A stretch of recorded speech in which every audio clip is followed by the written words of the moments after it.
बच्चों, मेरी कहानी चैनल पर आपका स्वागत है। आप सब कैसे हैं? आशा करती हूँ सब खुश हैं। आज की कहानी है जिराफी गुड़िया बाग 2। एक अनोखी जंगल में एक जिराफी रहती थी। उसका नाम था गुड़िया। वह बादलों को छूना चाहती थी। वह घंटों आसमान की ओर देखती रहती। उनकी सफेद मुलायम सुंदरता में खोया जाया करती थी। जब भी वह बादलों को देखती, उसे लगता कि वह भी कभी उनके बीच उड़ सकेगी और उनके साथ आसमान में तैर सकेगी। एक दिन एक रहस्यमयी चिड़िया गुड़िया के पास आई। चिड़िया के पास एक जादुई पंख था। उसने पंख को गुड़िया को देते हुए कहा, "ये पंख तुम्हें आकाश में उड़ा सकता है, लेकिन इसे संभाल कर रखना और उसके जादू को समझना और सीखना होगा।" गुड़िया बेहद खुश हुई। उसने ध्यान से पंख को पकड़ा और चिड़िया को धन्यवाद किया। अगले कुछ दिनों तक गुड़िया ने पंख के जादू को समझने और उसे नियंत्रित करने की कोशिश की। धीरे धीरे उसने उस पंख के जादू हुनर सीख लिया और एक दिन उसने अपनी आंखें बंद कर ली और पंख की शक्ति से आकाश की ओर उड़ान भरी। जैसे ही वह आसमान में उड़ा, चारों ओर बादल ही बादल थे। वह अब एक अद्भुत बादलों के साम्राज्य में थी। इस बादलों के साम्राज्य में उसे विशाल कोमल बादलों के जीव मिले। ये बादल के जीव बेहद शांतिप्रिय और प्यारे थे, लेकिन गुड़िया ने जल्दी ही महसूस किया कि कुछ गलत था। पूरे साम्राज्य में एक उदासी और अंधेरा था। बादलों का साम्राज्य अपनी रोशनी खो चुका था और बादलों के जीव दुखी थे।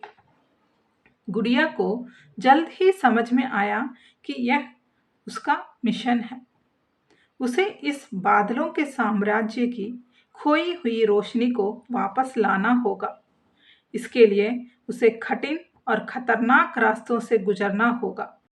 उसने ठान लिया कि वह ये चुनौती स्वीकार करेगी और बादलों के साम्राज्य को उनकी रोशनी लौटाएगी। अपनी यात्रा में गुड़िया को तूफानी आसमान से गुजरना पड़ा, जहां तेज बिजली की गड़गड़ाहट थी और ठंडी हवाएं चल रही थी।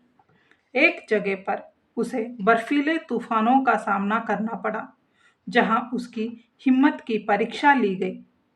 वहीं दूसरी ओर बिजली के खेतों से होकर गुजरना पड़ा, जहां हर कदम पर खतरा था। लेकिन गुड़िया ने हार नहीं मानी।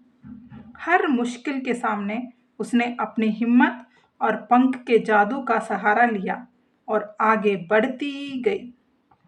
इस सफर में उसने कई रहस्यों का सामना किया और सीखा कि सच्ची बहादुरी क्या होती है। आखिर एक चमकते हुए जादुई मोती तक पहुंच गई, जो बादलों की साम्राज्य की रोशनी का स्रोत था। उस मोती को देखते ही गुड़िया को समझ में आ गया कि यह वही वस्तु है जिसे बादलों का साम्राज्य वापस पाना चाहता था। मोती को अपने पास रखते हुए गुड़िया ने उसे बादलों के राजा को भेंट कर दिया। जैसे ही मोती को फिर से उसकी जगह पर रखा गया, चारों ओर रोशनी फैल गई।